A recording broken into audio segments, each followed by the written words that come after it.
show y'all this. And this is probably one of the worst, I don't know. I mean, over the years, I've seen lots of bad stringing cables, but when this gentleman brought me this bow, he's like, hey, 1, 2, 3.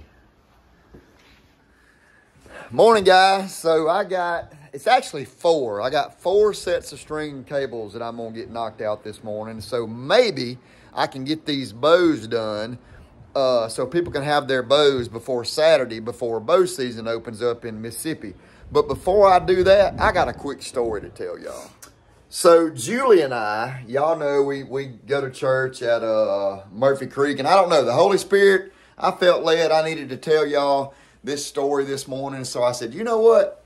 Let's just tell them the little quick story at Owens Outfitters. So the Lord blesses us on a daily basis. But I'll tell you this, at the Fanchers, and I want to start interacting with you guys more about stuff like this, because if it touches us in our life, then maybe it has or will touch some of you guys. Then maybe it'll touch some of you guys in your life. So I have a confession to make on Father the Fanchers. And if any of you have a confession to make about maybe stuff that the Holy Spirit's talked to you about, or just anything, I'd like to hear about it. And we'll kind of talk about it and I'll work through it together. But Julie and I have always not been great at tithing. I mean, we know we're supposed to do it, but we just have not always been great at it. So tithing has just always kind of been tough for us. You know, you always think you don't make enough money, or I don't have it this month, or whatever. So here, maybe just 2 months ago, and I'm 49 years old. I told Julie, I said, hey, we're about to really, at this stage in our life, we're going to make a conscious effort. I know my mom and dad, man, my dad has always been serious about the tithing. And the tithing is, and so for some of you that don't know, it's 10% of what you make off the top. That's what the Lord requires. He tells us in the Bible, He requires 10% tithe. Your offering is what you do above and beyond your tithe. But the 10%, He requires of you. And let me tell you, in my life, not tithing like I should, He's going to get it one way or the other, and somebody's going to give it. But anyway, I told Julie, I said, hey, this has been a couple of months ago. I said, we're going to get real serious about our tithing. And Julie and I get paid at 2 different times of the month. So we tithed on Julie's check, I don't know, several weeks back. And then I got paid last Friday. And before we left to go to church Sunday morning, I told Julie, I said, hey, let's make sure we tithe on my check. And she was like, oh, Slade, we got insurance coming out for my vehicle, her vehicle, Aiden's vehicle. We have we owe for Aiden's college, which is a pretty good little chunk. We got some hospital bills from just my whole face ordeal, and Aiden had to go see about something with the orthopedic surgeon. I mean, just on and on and on. I don't have to tell y'all about that because y'all know all about that. And I was like, hey, it don't matter. Write that $150 check, and we're going to give it to the Lord this morning. So we did. Guys, yesterday, a guy came in the store. I'm gonna get real still for this. And we were talking. I was working on his bow and this and that. And he got ready to leave. And he said, hey, I want to give you something. And I'll just tell y'all, he gave me $200. And I was like, man, I'm not about to take that $200. And he said, oh, yes, you are, because the Lord told me to give you that $200. And I said, I am not taking that $200. But we talked about it, and, you know, he was super gracious, and I did. And the first thing I did, first of all, I thanked the Lord for it. Then I called Julie. I said, hey, you won't believe this. So-and-so, she didn't know the guy, gave me $200. And she said, well, why did he do that? And I said, because we tithed like we were supposed to Sunday. Now, I'm not saying that to say that every time you tithe like you're supposed to, somebody's going to walk up to you and give you cash over and above what you tithed on. That ain't why you tithe. You don't tithe with your hand out, okay? You tithe and give offerings with a good, healthy spirit. But I just wanted to share that with you guys because I thought that was pretty awesome. And, you know, the Lord just takes care of us. And he'll do all of you the same way. But there may be lots of stuff that the Holy Spirit deals with you on a daily basis. But for me, he had been dealing with me about, hey, you're not tithing like you should. So I did, and we're going to continue to. But now let's get into what we're doing today. So I got all these strings and cables I'm fixing to get put on these bows right here because, like I said, bow season opens up Friday. Yesterday I got started on this one, and I got the string and the 2 cables, but I got to get his yoke cables on there. So we're gonna do that real quick, and I'm gonna get these bows knocked out. Here's another one I got to order strings and cables for today. This is a older PSE. I got one sold right here. That's the bow, so I got to get it all set up today. So I got lots going on right here before bow season opens up. So let's get on these strings and cables, and let's see if I can get some of these bows out of here so folks can get ready and hunt. Here's 2 more right here that I took in yesterday that I got to order strings and cables for. So still lots going on at Owens Outfitters. So normally I get here early in the morning like I did this morning. I got here about 7:30 because it is the best time for me to do all the string and cable work. I started on this bow yesterday, and what happens when I try to get here and I try to do string and cables whenever customers are here, then the phone's ringing or something like that, and then I have to grab a phone or whatever. So it's just not good because I am a one-man show up here at Owens Outfitters for the most part, especially when it comes to these string and cables. So I had to stop short. I got the string on this bow. I got the cables on this bow. The timing holes there are really good. If you can see, this one's out right here. So I'll have to work on that some. But I didn't get to change these 2 yoke cables. So what you do there to change those yokes, you got to take the axles out. The axle goes all the way out, and then I'll lift this cam up out of here. I'll take these cables off. I'll run them through here. I'll swap them out real quick, and then I'll get the timing right, get the bow set up, and shoot it through the paper. So I just kind of wanted to show y'all. And Matthews, these axles, y'all know my dealings with some other bow companies and the little bushings that are in there. I will show y'all here in just a minute how easy this Matthews axle is to take out. But I'm gonna put y'all on time lapse and get these swapped out real quick. So I'll be right back.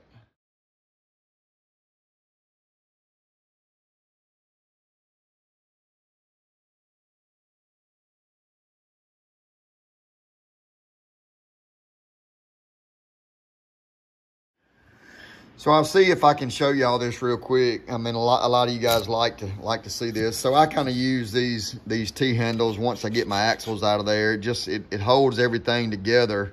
And then when I pull these cams out and I take these yoke cables off, it's just easy to stick that T-handle right back in it. But I'm gonna lay that cam aside right there. And here's what I was telling you about the Matthews bushings. If you look at this, and I don't know that I can get those out and video y'all at the same time. Let me let's see. Let me see if I can kind of show y'all. So right here, this is Matthews top hats, and I could push that out, but I'm just gonna push it out enough to where you can see. That's why you don't have any issues when you're putting the cam and the axle back on, and you can just do it right here in the press because these are inside the limbs. Those just turn, okay? So you're not trying to get in there and hold 2 or 3 little bitty bushings that are this size. Say this little bitty size there. You're not trying to get axles through there, and then this goes through the limb that way. So it just makes it really, really simple. So I'm gonna get this bow put back together, and then we'll look at the time and then see how it looks. All right, so we got everything back on there. Look at there. It is absolutely perfect there. I'm trying to get my hand behind it so you can kind of see it there. And right, I don't know if you can see there. Yeah, now you can see it. It's focused. So center there, center there. I'm gonna draw it. Make sure that's good. This bow is, I think, 30.5 inches of draw and 70 pounds. So obviously I can't shoot it through the paper because I can't draw it. I'm gonna wait on JD to get here, and we'll get this dude set up. I'm gonna call the customer. We'll get his nose button set there. He never has used a nose button. I have these Bomard nose buttons here, and he wanted to try one, so I'm not gonna put any serving in it until he gets here, and then we'll kind of know where it needs to be. I got his peep in the same place from the center of his loop, how it was before. But anyway, that one's done.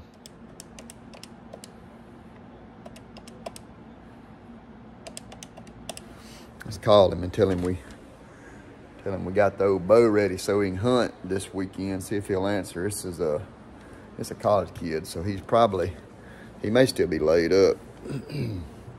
But I know him well. Aiden's played a lot of baseball with him whenever they were younger. Henry Dabbs. Oh, ain't nothing to it. What's up with you? At softball, that's what I'm talking about. Well, I was just gonna let you know I got your bow ready. So whenever you get free, you can come pick it up. You'll be ready to go deer hunting this weekend.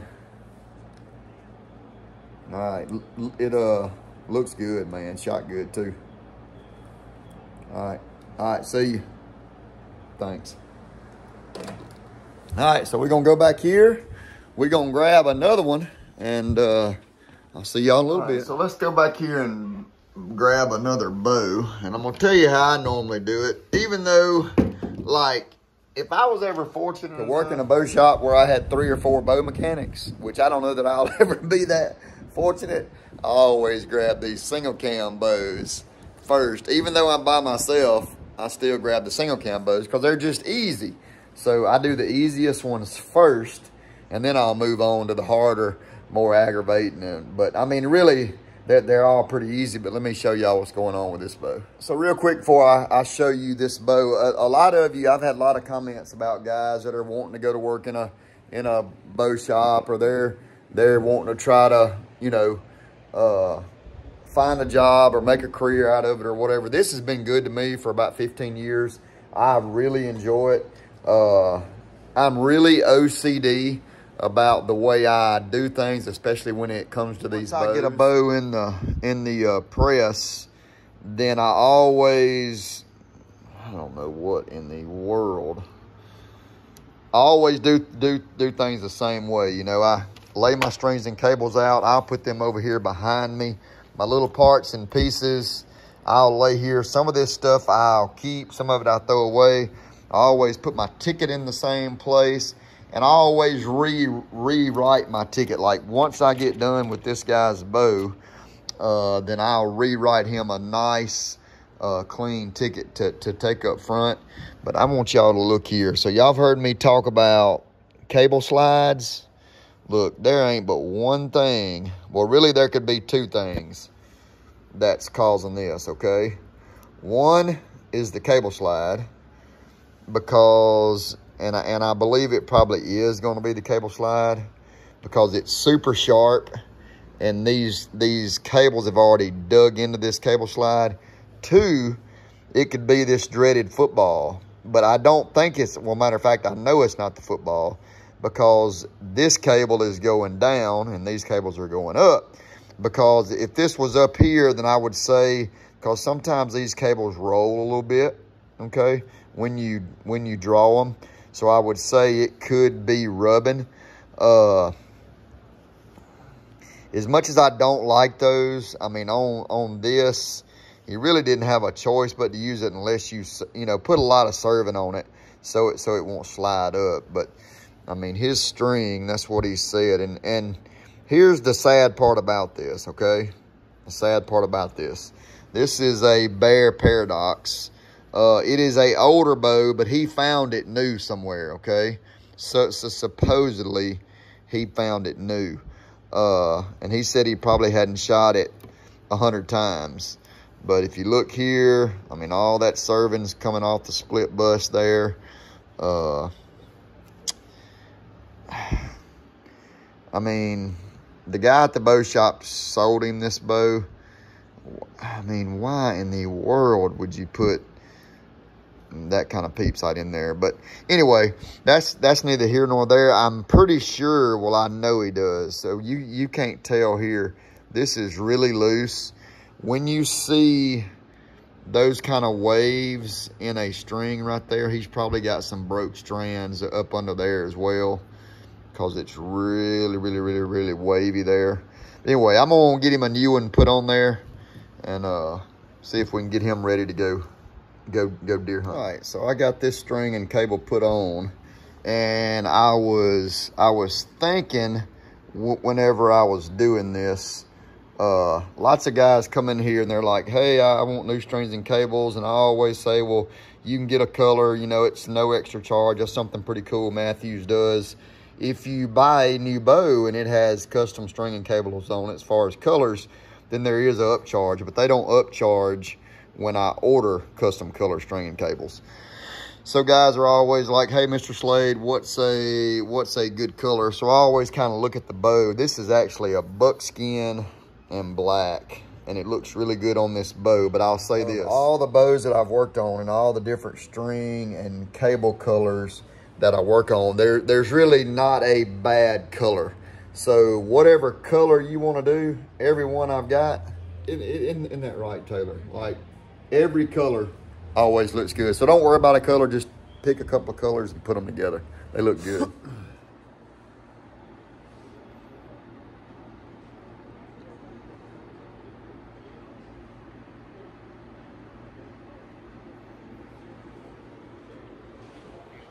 Hey, Dalton. Hey, it's Slade at Owens Outfitters. How are you, man? Oh, I'm good. I just gonna let you know I got your bow ready so you can come pick it up at your convenience.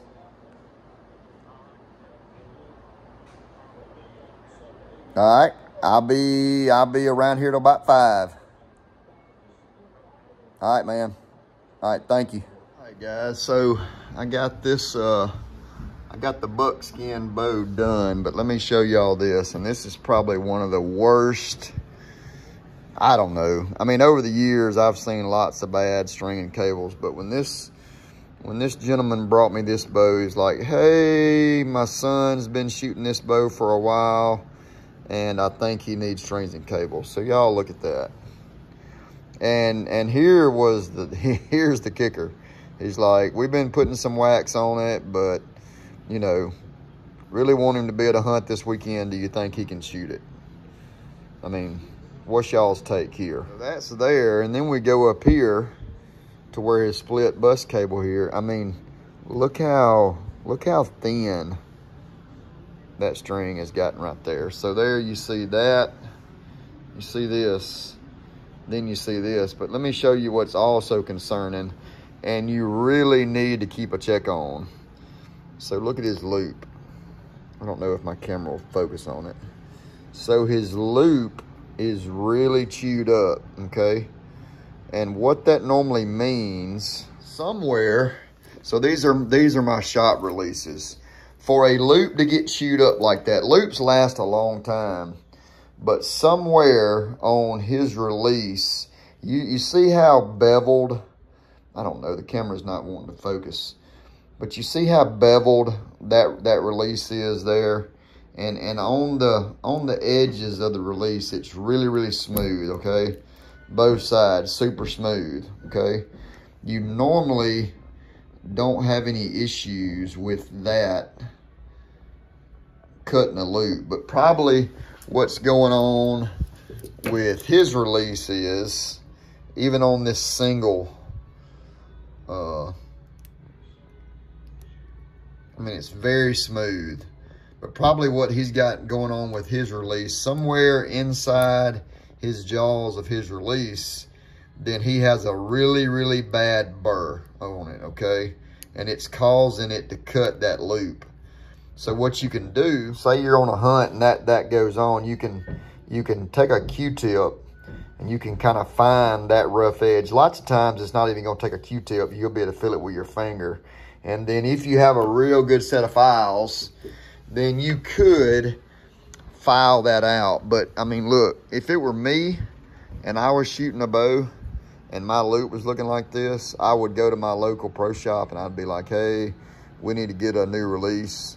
And I would throw the old release away. I mean, because look at there, I mean, it's all the way down in the quick, if you will here. So we're gonna get this dude swapped out, and guess what? He's gonna be able to hunt this weekend because I'm gonna get his string cable. Oh, nothing. I just gonna let you know I got that string and cable put on that diamond, and I got you ready to go. You're gonna be able to go hunting Saturday.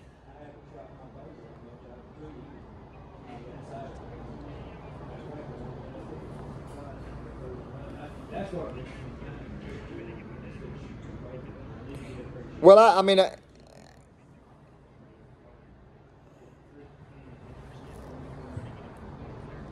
okay.